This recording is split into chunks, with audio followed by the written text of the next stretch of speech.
A Russian monitoring center says 7 U.S. military aircraft have been spotted in Syria. The planes are reportedly conducting reconnaissance missions near Russian bases in Heman and Tartus. U.S. President Donald Trump is yet to make a decision on whether to take military action against the Syrian government in response to an alleged chemical weapons attack on the town of Douma. His self-imposed 48-hour deadline has long expired. On Thursday, the Russian ambassador to the UN warned that a war with the US cannot be excluded. The UN Security Council is due to hold an emergency meeting to discuss options for Syria. Well, Syria's ambassador to the UN, Bashar Jafari, says Syrian rebels smuggled chemical substances into the country from Libya. He maintains the operation was initiated by intelligence services from the US, France, Turkey and Saudi Arabia. Meanwhile, Russian Foreign Ministry spokesperson Maria Zakharova says her country is ready to protect its people on the ground in Syria if the US and its allies launch missiles. The United Nations is confident it will be able to get aid to at least 100,000 Syrians in Douma. The UN has long been prevented from sending in any humanitarian assistance. There is, by our account, still at least 100,000 people in Douma. And they need desperately our help. We have been prevented from going there. We have had very little supplies to there, and now hopefully there is finally an agreement between the armed actors. Well, let's get to you more now on these latest developments coming out of Syria. I'm joined from the capital, Damascus, by our correspondent, Ala Ibrahim. Ala, of course, it seems that tensions are escalating. What is the latest, though, on those tensions between the United States and Russia over Syria?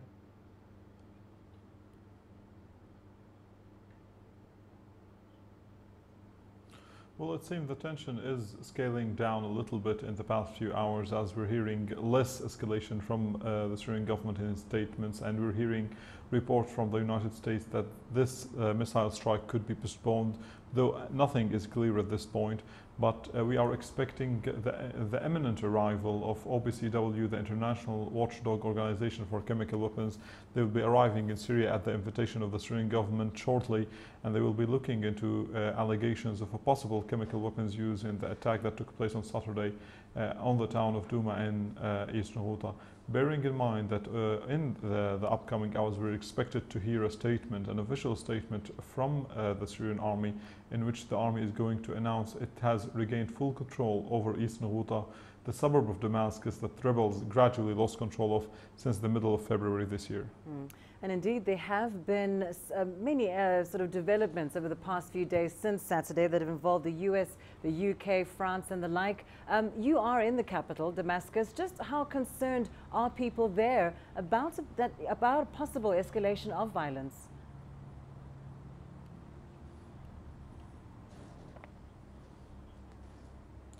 Well, people are aware of the recent developments, and many people are concerned that such a development could drive the country into more violence, as the rebels, who have been losing steadily in face of government forces in the past few months, could try and use the momentum of an American intervention to capitalize on it and create new offensives and new gains against government forces. But aside from this concern, the capital Damascus looks fairly normal. Movement is a little bit under the usual average or the usual rate, but aside from this, there's little to show here in the capital and other parts of the country that the country is getting ready to receive an American assault or an American strike. There has been reports about contingency plans that the Syrian government has developed with its allies and on the ground, but there's little visible here to actually of any preparations by the government to avoid the repercussions of such an American attack. But I've been speaking with high-ranking officials here in Damascus. They all say they are concerned about the possibility of an aggression. They're more concerned not just about the immediate repercussions, the destruction and things of this sort, but also the long-term repercussions as it will prolong the conflict inside the country, because as I told you before, the rebels could try and capitalize on the momentum that would be created by such an intervention. And as you mentioned a little earlier, the chemical weapons watchdog will be in the country investigating the incident from Saturday. But what do Syrians themselves believe? Do they think their government did conduct this chemical gas attack? What are they saying?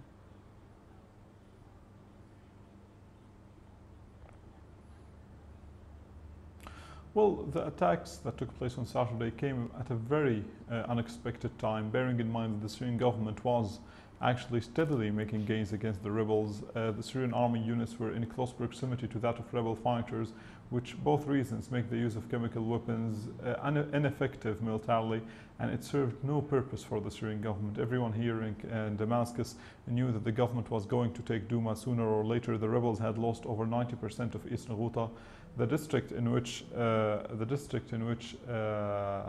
Douma is located. As a result, the government stood to benefit or gain nothing militarily from such an attack. This is not the first allegation of possible use of chemical weapons in Syria. A previous inquiry by the United Nations has found out that out of 5 incidents that the report confirmed the use of chemical weapons in them, 3 of these incidents were against rebel fighters and 2 of them were against government forces, which means that it seems that like both sides of the conflict have access to these toxic agents and they could use them in a confrontation. But the majority here in Damascus, the people I have been speaking with, seem to be under the impression that the government stood to benefit nothing, and it would only actually put it under the jeopardy of an international outrage and an international retribution, such as a missile strike from the United States. So the majority I've been speaking with seem to think that the government was not behind that attack. Allah Ibrahim, live for us there in Damascus. Thank you so much for that update.